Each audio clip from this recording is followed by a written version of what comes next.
Many, many years ago lived an emperor who thought so much of new clothes that he spent all his money in order to obtain them. His only ambition was to be always well dressed. He did not care for his soldiers, and the theatre did not amuse him. The only thing, in fact, he thought anything of was to drive out and show a new suite of clothes. He had a coat for every hour of the day, and as one would say of a king, he is in his cabinet. So one could say of him, the emperor is in his dressing room. The great city where he resided was very gay. Every day many strangers from all parts of the globe arrived. One day 2 swindlers came to this city. They made people believe that they were weavers and declared they could manufacture the finest cloth to be imagined.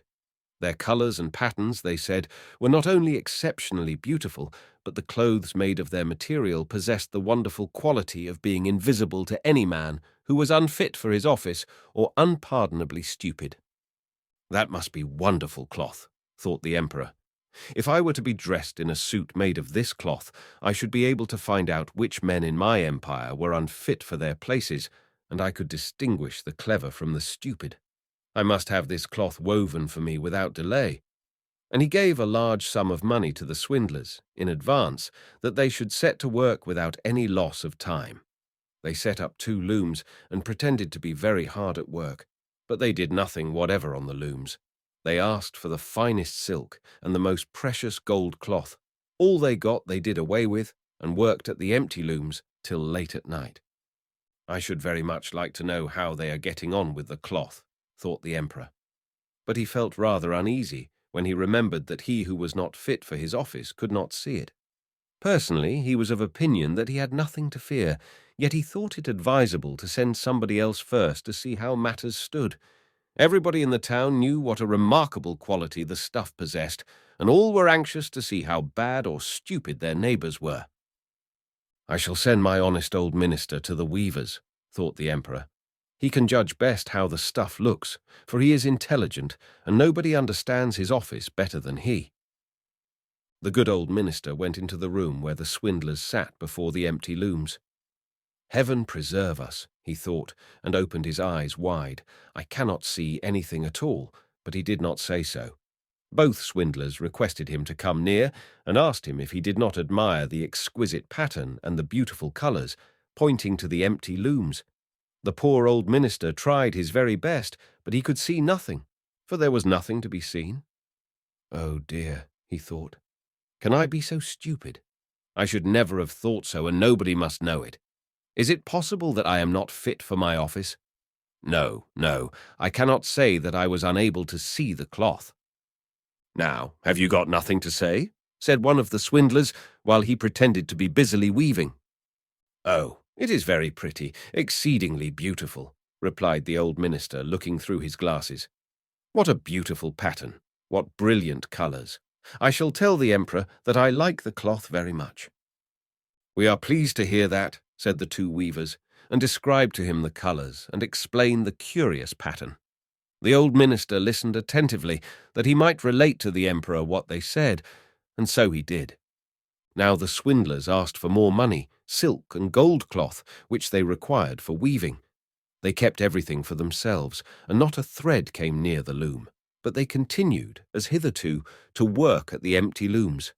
Soon afterwards the emperor sent another honest courtier to the weavers to see how they were getting on, and if the cloth was nearly finished.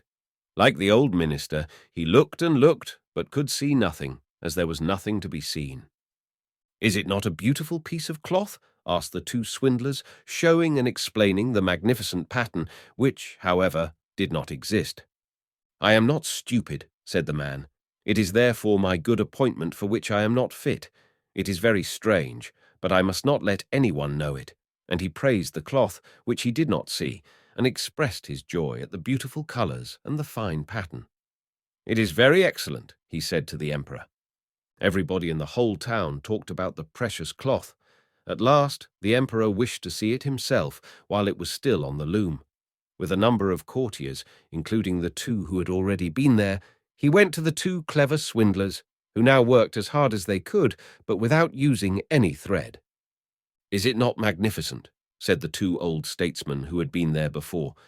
Your Majesty must admire the colours and the pattern." And then they pointed to the empty looms, for they imagined the others could see the cloth. "What is this?" thought the emperor. "I do not see anything at all. That is terrible. Am I stupid? Am I unfit to be emperor? That would indeed be the most dreadful thing that could happen to me." "Really," he said, turning to the weavers, "your cloth has our most gracious approval." And nodding contentedly, he looked at the empty loom, for he did not like to say that he saw nothing. All his attendants, who were with him, looked and looked, and although they could not see anything more than the others, they said, like the emperor, "It is very beautiful." And all advised him to wear the new magnificent clothes at a great procession which was soon to take place. "It is magnificent, beautiful, excellent," one heard them say. Everybody seemed to be delighted, and the emperor appointed the two swindlers imperial court weavers. The whole night previous to the day on which the procession was to take place, the swindlers pretended to work and burned more than 16 candles. People should see that they were busy to finish the emperor's new suit. They pretended to take the cloth from the loom and worked about in the air with big scissors and sewed with needles without thread and said at last, "The emperor's new suit is ready now." The emperor and all his barons then came to the hall. The swindlers held their arms up as if they held something in their hands and said, "These are the trousers.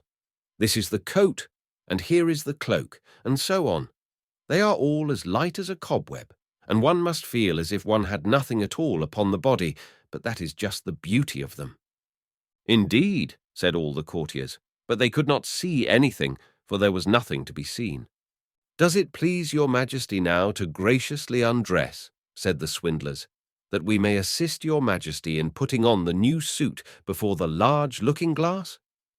The emperor undressed, and the swindlers pretended to put the new suit upon him, one piece after another, and the emperor looked at himself in the glass from every side. "How well they look! How well they fit!" said all. "What a beautiful pattern! What fine colours! That is a magnificent suit of clothes." The master of the ceremonies announced that the bearers of the canopy, which was to be carried in the procession, were ready. "I am ready," said the emperor. "Does not my suit fit me marvellously?" Then he turned once more to the looking-glass, that people should think he admired his garments. The chamberlains, who were to carry the train, stretched their hands to the ground as if they lifted up a train and pretended to hold something in their hands. They did not like people to know that they could not see anything. The emperor marched in the procession under the beautiful canopy, and all who saw him in the street and out of the windows exclaimed, "Indeed, the emperor's new suit is incomparable. What a long train he has! How well it fits him!" Nobody wished to let others know he saw nothing, for then he would have been unfit for his office or too stupid. Never emperor's clothes were more admired. "But he has nothing on at all," said a little child at last. "Good heavens! Listen to the voice of an innocent child," said the father, and one whispered to the other what the child had said. "But he has nothing on at all," cried at last the whole people. That made a deep impression upon the emperor, for it seemed to him that they were right, but he thought to himself, "Now I must bear up to the end." And the chamberlains walked with still greater dignity, as if they carried the train which did not exist.